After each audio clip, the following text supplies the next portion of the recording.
Hello, Steve White, Steve Arts 89. Well, I'm continuing on with my David Lynch movie marathon. I felt I had to do this after David Lynch died, but I've been procrastinating. It took me 3 days to watch Eraserhead and Elephant Man, which I did on the same night, and then it took me another 2 days to watch Blue Velvet. I was supposed to do the 4 films, Lost Highway and Mulholland Drive and Wild at Heart. I was going to do them all in one big sort of marathon, and it got pushed back from 8:30 to midnight to 3 a.m. to 4 a.m. and eventually I ended up watching Blue Velvet between I think 7 a.m. and 9 a.m. But I did watch it, and I was afraid of the film because I just really found Dennis Hopper's character absolutely terrifying, and I think he'd have to be one of the most disturbing screen villains ever put on the screen.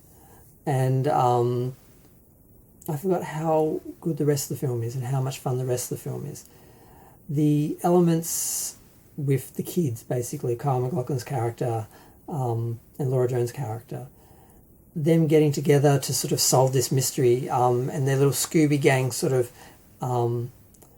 feel that they had reminded me of the scenes in Twin Peaks where Donna and James and Maddie are trying to work out who killed Laura, and there's that part of it where it starts off with Kyle, and it's probably good that I saw the deleted scenes because part of his character didn't really make sense to me, because I don't understand why he sort of went outside of his world and ended up going into this world. I'm like, something about it didn't ring true. And then what you find out in the deleted scenes, which were 51 minutes,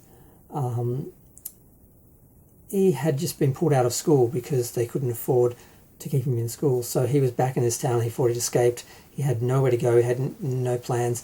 And he just was not just bored, but also looking probably for some escapism, and started to indulge in this voyeurism, which came really sort of innocently from discovering this ear in this field. Because if you want to just look at the story, basically it starts off with these surreal images of Americana, the fire truck with the Dalmatian and the picket fences with the flowers and everything, and then you see this man who's not washing the car, watering his flowers, and he has some sort of attack or a stroke. I thought this was just an abstract thing and the guy died, and then you see under the ground the bugs and the dirt, and it's sort of about Americana and what's underneath. And I saw it very much as just a little microcosm of the film and not necessarily anything relating to the rest of the film. And I didn't realise that was actually Kyle MacLachlan's dad. The first sort of scene you see, he's actually going to the hospital to visit his father, who has like a trachea and his head in a brace, and that just didn't relate to me with what this person just had to him, so I never actually realised. And also in the deleted scenes you see the mother finding the father, and you hear that they pulled him out of school because of his father's medical bills.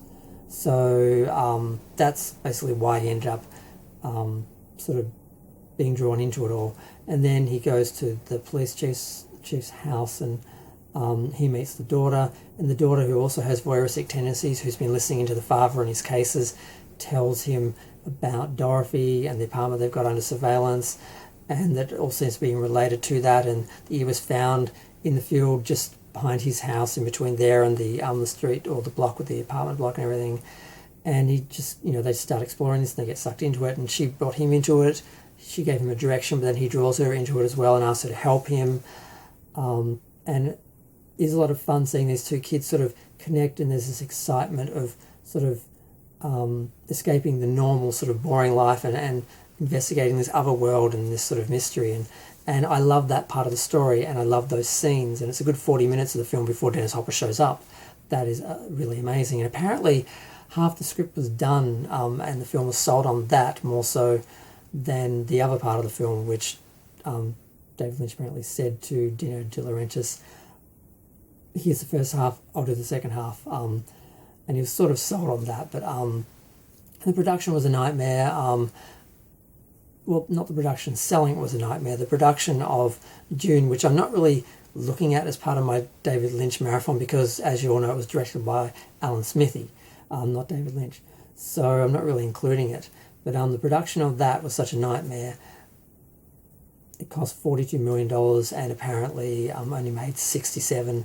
So Dino De Laurentiis lost money on it, and he still wanted to do another film with David Lynch because he, I think, just so admired him and was so intrigued by him, and he wanted to make this film. It had been, I think, greenlit at $10 million, and then they lost the money, and then they had to do it again, and they were like, look, if you can, give up your directing fee, basically, if you can sort of do this, we can actually get this done. And it was made, I think, for $6 million. It made $8 million, so it didn't make money. It lost money, and it did really well as far as critics. In that, it got a lot of attention. Not everyone loved it, but everyone was talking about it, and mostly because of the sexual elements, which is what stopped it from getting produced for so long, and that's the disturbing part of it. Like I said, Dennis Hopper is just so disturbing in this role, and part of it came from his experiences with drug addiction and hallucinations and that, and this guy Frank is an addict, and he is an abusive person, a violent person, but at the same time you see in the film that he is in love with Dorothy, and the reason why he has put her in this hostage situation where he's kidnapped her husband and her son is to keep her and possess her because he's so in love with her, he's afraid of losing her. And that's one of the disturbing things you realise about some abusive people, is that they are trying to hold on to something they love or they're afraid of losing, not trying to actually hurt it or destroy it. And he sort of really explores that and makes that a really disturbing sort of element where you, I just find the character sort of horrifying, and it's disturbing to know that when they were filming it, David Lynch was laughing hysterically all the way through the scenes of grape, basically the grape scenes, because I know YouTube you can't say the words and that. And at some point, because it's incredibly rude and insensitive and shocking to me, to the actress to be laughing through a scene like that.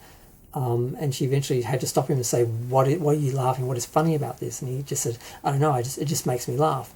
And I know they originally planned to have him sucking helium, and he would have been speaking this ridiculous, like, chipmunk voice, which I guess was supposed to make it more terrifying, kind of like having someone in a clown mask. But Dennis Hopper sort of had the idea of having him be sucking on amyl nitrate, which of course would make sense. But David Lynch apparently knew nothing about that. And that's one of the interesting things, that you see how, sometimes things can change during the production, and an actor or another contributor can contribute to a character or a scene or a film, and it's an element that came into this where he changed that scene, and it is, I think, more terrifying. I don't think it would have really would have worked had he been doing the chipmunk voice, and it may have made it more disturbing for some people, but I think it would have ruined it because it seems believable, and this character seems like a real person, and seems, even though he's so extreme and over the top, there are so many people I've known who I felt could just snap and go to that point with people and with scenes and that. I've known violent people who had violent moments, but this guy is just an ongoing exhibit of sort of low level sort of violence and insanity. And I had nightmares after this film. I fell asleep watching the special features, the deleted scenes, and I sort of half woke up during the documentary about it, because it's like a couple of hours.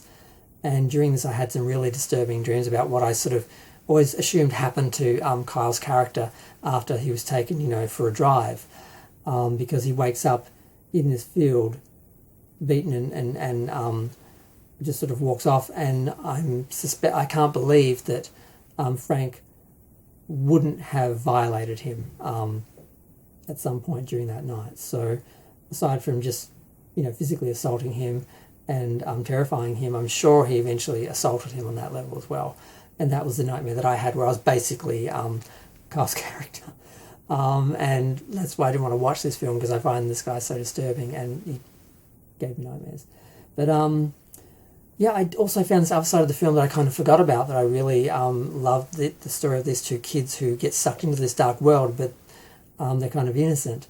And that was sort of fun.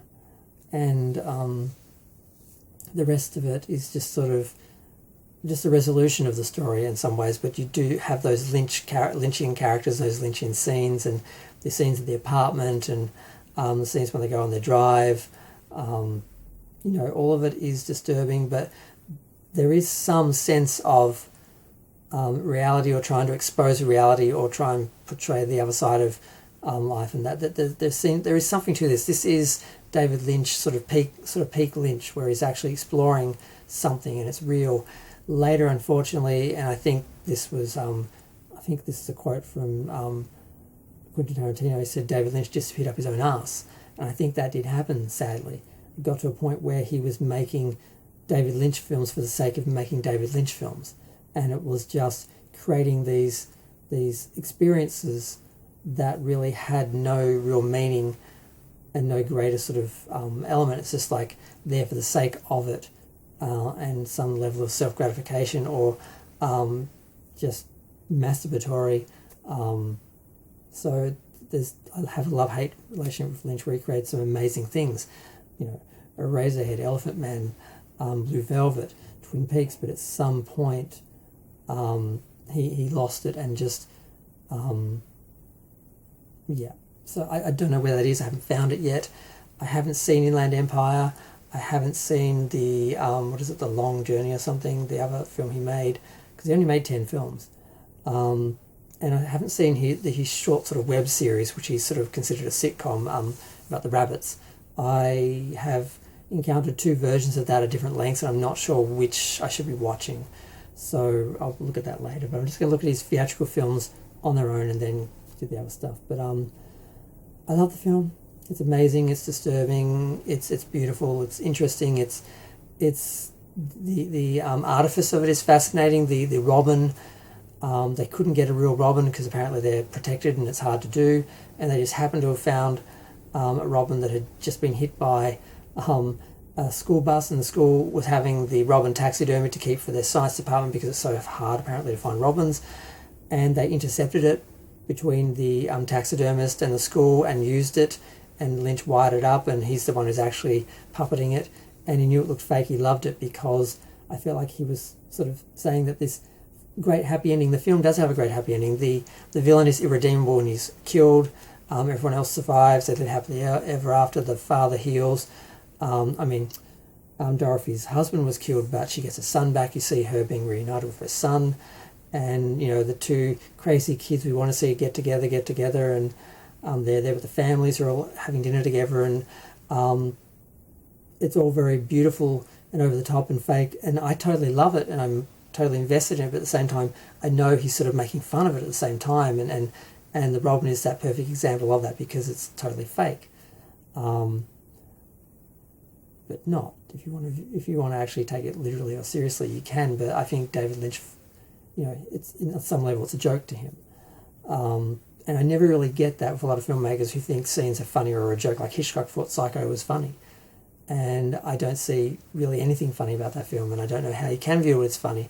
I think some people who are just afraid to really submit to a film and really be taken by the film where it wants to take you sit outside of it and poke fun of it because they're too afraid to actually be vulnerable and engage in it and allow it to make you feel or be afraid or take you somewhere. So I don't know if that was a duality of Lynch where he sort of did want to explore things and seemed to be totally unafraid of just totally going into something and sort of committing to a vision while at the same time in some ways being very outside of it. So I'm sort of exploring Lynch and a lot of the things that he did and talked about, and it's curious and it's interesting, but I'm going to keep watching the films, give my first impression, then I'm probably going to do some reading and some more, and I'll probably do a video on David Lynch himself and really his reception, from Hollywood and sort of the decoding of him to some level, which people love to do, and some of it you can do, because like I said, some of his films have layers and depths and are about something, whereas other elements just seem like Twin Peaks. The Return is what I have the big problem with David Lynch with, and I felt really betrayed by him, and I think all Twin Peaks fans should, unless they were just Lynch fans who like Twin Peaks because Lynch did it. But that's a whole another video I've already done anyway that I have to redo. But I'm up to 15 minutes. I guess my David Lynch film reviews are going to be 15 minutes because I can't do them 5 or 10. But yeah, I love this film. It's amazing. It's beautiful. It's disturbing. There's elements of it that I had forgotten because I was sort of, you know, so disturbed by other elements that I appreciate them so much more this time. And this is the kind of film I do feel like I could watch again, whereas some of his other films I can't imagine watching again. I did only watch this film, I think, once back in the day for film school.